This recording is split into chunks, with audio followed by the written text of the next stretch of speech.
ഇതെന്താ സംഭവിച്ചതെന്ന് പറഞ്ഞാല് ഈ പേഷ്യന്റിന് IV പോസ്റ്റ് ഓപ്പറേറ്റീവ്ലി ട്രിപ്പ് കൊടുക്കാനായിട്ട് അല്ലെങ്കിൽ അതിന് ഫ്ലൂയിഡ് കൊടുക്കാനും മരുന്ന് കൊടുക്കാനും സൗകര്യങ്ങൾ കിട്ടാഞ്ഞപ്പോഴ് അവര് സെൻട്രൽ ലൈൻ ഇട്ടതാണ്. മനസ്സിലായ?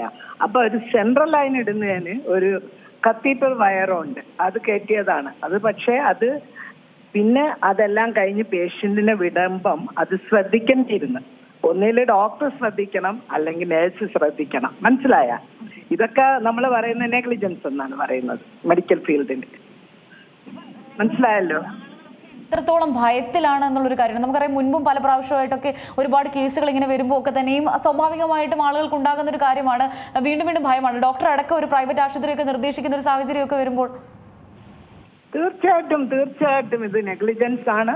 അതുമല്ല, അതിന്റെ പേരിൽ ആ സ്ത്രീ എത്രമാത്രം കഷ്ടപ്പെട്ട് എത്ര പ്രാവശ്യം പല ഹോസ്പിറ്റലും പോയി ചുമയായിട്ട് പോകുന്നു, കാണിക്കുന്നു. അവിടെയൊക്കെ എക്സ്റേ എടുത്തപ്പോഴാണ് കാണുന്നത് there is something going on wrong, അല്ലേ?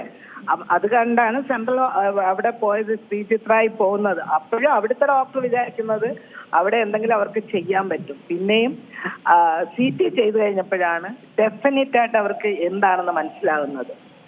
അതെന്ന് വെച്ചാല് നമ്മൾ ആലോചിക്കണം, നമ്മൾ ഓരോരുത്തരും ഒരു പേഷ്യന്റ് എന്ന നിലയിൽ നമ്മളൊരു ഡോക്ടറെ അടുത്ത് എന്ന് കഴിയുമ്പോൾ എത്രമാത്രം ഉത്തരവാദിത്വമാണ് നമ്മൾ അത് കൈകാര്യം ചെയ്യുന്നതെന്നുള്ളതാണ്. രണ്ടുപേർക്കും നമുക്ക് എടുക്കാം, നെഗ്ലിജൻസ് എടുക്കാം, അതല്ല ഓവർ വർക്ക് ആണെങ്കിലും സംഭവിക്കാം ഇതുപോലെ. മനസ്സിലായ? ഇത് ഒരു ഡോക്ടറുടെയും ഒരു നേഴ്സിന്റെയും ഉത്തരവാദിത്വമാണ്. ഇപ്പം നിലവിലെ ഒരു സാഹചര്യത്തിലൊക്കെ തന്നെ ഇങ്ങനെ നമ്മുടെ ജനറൽ ആശുപത്രികൾ, അതേപോലെ തന്നെ ഗവൺമെന്റ് ആശുപത്രികളിലൊക്കെ തന്നെ ഇങ്ങനത്തെ ഒരു കാര്യമൊക്കെ സംഭവിക്കുമ്പോൾ ആളുകൾ വീണ്ടും വീണ്ടും ഈ പ്രൈവറ്റ് ആശുപത്രികളിലേക്കൊക്കെ തന്നെ ആശ്രയിക്കുന്ന ഒരു രീതിയിലേക്ക് കാര്യങ്ങൾ മാറിയിരിക്കുകയാണ്. ഇവിടെ എല്ലാം തെറ്റാണ്, അല്ലെങ്കിൽ ഇവിടെ ആർക്കും ഒന്നും അറിയില്ല എന്നുള്ള രീതിയിലേക്കൊക്കെ തന്നെ ആളുകൾ വിചാരിക്കുകയാണ്. അപ്പോൾ നമ്മുടെ ചെറിയൊരു നെഗ്ലിജൻസ് വരെ അത് വലിയൊരു ആഫ്റ്റർ എഫക്റ്റ് ആണ് ഉണ്ടാകുന്നത്. തീർച്ചയായിട്ടും സാധാരണക്കാരന് ആശ്രയം ഗവൺമെന്റ് ഹോസ്പിറ്റലാണ്. അതാണ് നമ്മൾ സർവീസ് ഓറിയന്റഡ് ആയിട്ടുള്ളത്. അവിടെ നമുക്കത് കിട്ടാതെ വരുമ്പോഴാണ് പ്രൈവറ്റിൽ പോകുന്നത്. പ്രൈവറ്റിൽ അവർക്ക് പണം കൊടുക്കുമ്പോൾ അത് കൂടുതൽ ആർഗ്യൂ ചെയ്യാൻ, ചോദിക്കാം, അന്വേഷിക്കാം. ഇവിടെ ഹോസ്പിറ്റലിൽ അത് പറ്റുന്നില്ല, ഒന്നാമത്തെ കാര്യം. അതുകൊണ്ട് എൻ്റെ അഭിപ്രായത്തിൽ കുറച്ചുകൂടെ ഡോക്ടേഴ്സ് കെയർഫുൾ ആയിരിക്കണം.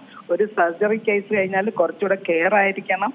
അത് ഡോക്ടേഴ്സിൻ്റെയും കൂടെ ഉത്തരവാദിത്തമാണ്, അല്ലാതെ ഒൺലി നേഴ്സസിൻ്റെയും ബാക്കി കൺസേൺഡ് ആളുകളുടെ അല്ലെന്നാണ് എൻ്റെ ഒരു അഭിപ്രായം.